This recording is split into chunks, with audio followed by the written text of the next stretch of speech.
Assalamualaikum warahmatullahi wabarakatuh. Salam sejahtera untuk kita semua. Berjumpa lagi kita dengan kalian semua dalam belajar bahasa Indonesia. Kali ini yang saya sampaikan adalah materi teks persuasi bagian kedua. Bagian pertama kita sudah mempelajari tentang pengertian teks persuasi dan ciri-ciri teks persuasi. Kali ini kita akan bahas tentang kaidah kebahasaan teks persuasi. Kalian pasti sudah siap hari ini dalam keadaan sehat, baik jasmani maupun rohani. Nah, ini saya ada satu prolog, sebuah syair lagu yang mungkin kalau kalian nyanyikan dengan suara emas kalian akan bagus sekali. Tapi suara saya nanti hanya mencontohkan iramanya saja, jangan jadikan model ya. Ayo belajar. Kalau mau belajar, janganlah lupa membaca doa. Mohon padanya agar diberi ilmu dan berkah. Ayo belajar, janganlah malas, agar jadi anak yang cerdas. Hebat kalian. Kalau tidak malas belajar, maka akan menjadi anak yang cerdas. Oleh karena itu, sebelum kita mulai belajar, marilah kita berdoa menurut agama dan keyakinan kita masing-masing. Berdoa dimulai.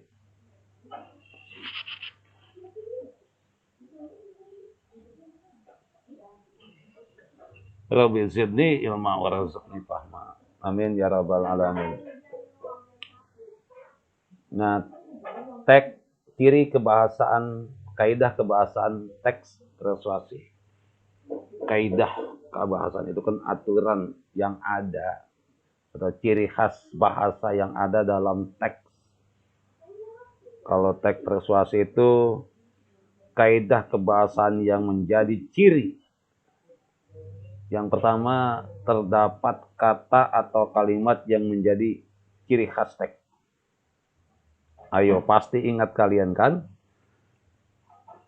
Ciri atau kalimat kata yang menjadi ciri khas teks persuasi, pasti ingat. Apa itu? Ya, adanya kalimat atau kata ajakan.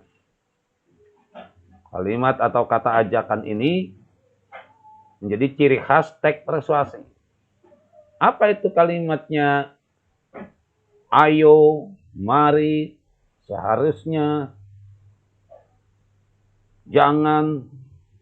Ini menjadi bahasa-bahasa ajakan ini menjadi ciri khas teks persuasi.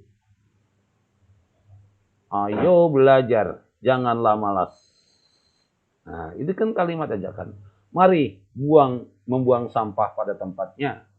Jangan membuang sampah sembarangan. Seharusnya sebagai warga negara kita harus rajin membersihkan lingkungan kita. Nah, ini kata-kata seharusnya, jangan, ayo, mari menjadi ciri khas teks persuasi. Itu juga menjadi ciri kebahasaan teks. Ciri yang kedua. Selanjutnya ciri yang kedua yaitu ciri penggunaan kata ganti kita. Kata ganti kita. Mengapa digunakan dalam teks persuasi? Ini kita ini kan kata ganti orang pertama.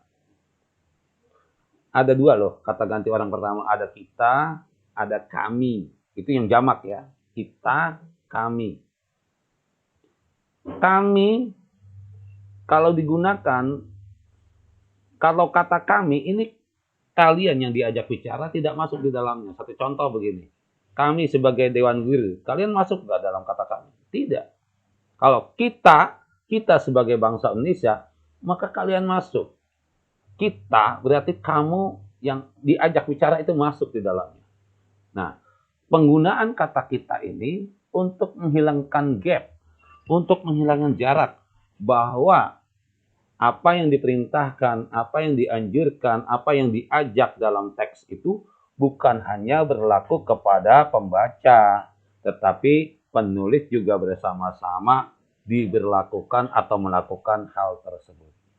Kita harus membersihkan lingkungan hidup kita. Nah, kata kita berarti saya sebagai penulis misalnya dengan kalian sebagai pembaca ikut bersama-sama. Itu. Maka karena untuk menghindari konflik ini kata kita sering digunakan dalam teks persuasi. Kemudian ciri yang ketiga, penggunaan kata teknis atau peristilahan. Ya, kata teknis atau peristilahan. Kata teknis atau istilah ini kata yang hanya dipakai pada bidang-bidang tertentu saja. Makanya ada istilah ekonomi, ada istilah politik, ada istilah kesehatan. Karena kata istilah beda dengan kata umum. Kalau istilah ini hanya dipakai pada bidang-bidang itu. Misalnya istilah kesehatan. Orang sering menyebut UGD. Orang sering mengatakan vaksin. Orang sering mengatakan imunisasi, sterilisasi, injeksi.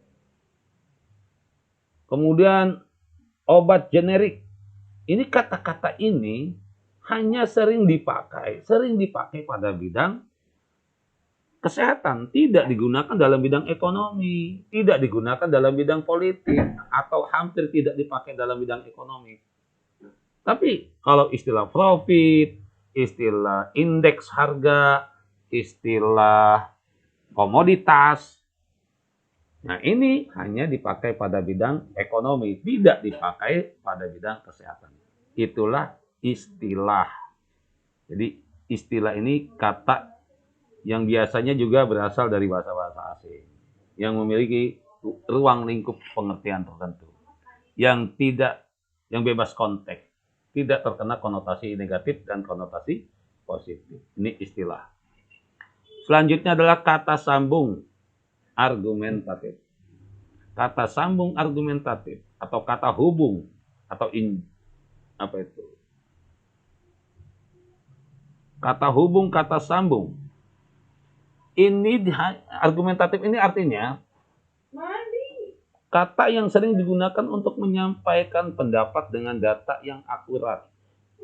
Kalau kita berpendapat atau berdebat, biasanya kita menggunakan kata apa? Nah, kata yang menyatakan hubungan kausalitas itu mayoritas kita gunakan. Makanya kata hubung argumentatif atau konjungsi argumentatif ini sering kita gunakan dalam debat, dalam berpendapat, dalam berpolemik. Karena, contohnya, sebab, maka, oleh karena itu, dengan demikian. Ini kata-kata hubung argumentatif. Kata ini menjadi ciri kebahasaan dalam teks persuasi. Nah, itu adalah ciri yang keempat. Ciri yang terakhir, yaitu ciri yang kelima,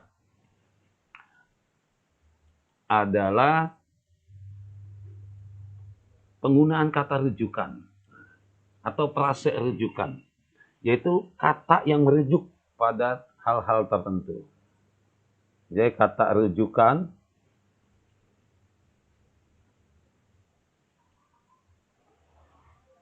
contohnya berdasarkan itu, hal itu, masalah tersebut. Kata itu berarti merujuk pada kata sebelumnya. Satu contoh misalnya, masalah perkawinan kakak sudah dibicarakan oleh ayah dan ibu. Hal itunya merujuk kepada apa? Pada tadi, yaitu masalah perkawinan kakak. Dunia pendidikan sekarang sedang dirundung kesedihan. Masalah itu terus dibahas. Nah, masalah itu apa? Masalah tadi dunia pendidikan. Jadi masalah itunya merujuk kepada masalah dunia pendidikan. Nah, itulah disebut dengan kata rujukan. Ini ciri khas, kata rujukan ini menjadi ciri khas teks persuasi. Karena sering digunakan dia dalam teks itu. Itulah 5 ciri kebahasaan. Yang pertama tadi apa?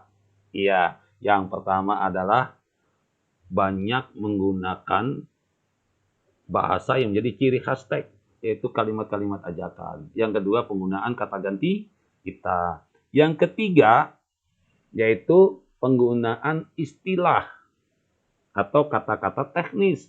Yang keempat, adalah menggunakan kata hubung argumentatif. Yang kelima, nah ini banyak menggunakan frase rujukan. Selesai pembahasan kita tentang ciri kebahasan teks persuasi pada pertemuan kedua ini. Terima kasih atas perhatian. Sampai berjumpa. Semoga kalian sehat selalu. Berkah hidup kalian menjadi anak yang cerdas. Wassalamualaikum warahmatullahi wabarakatuh.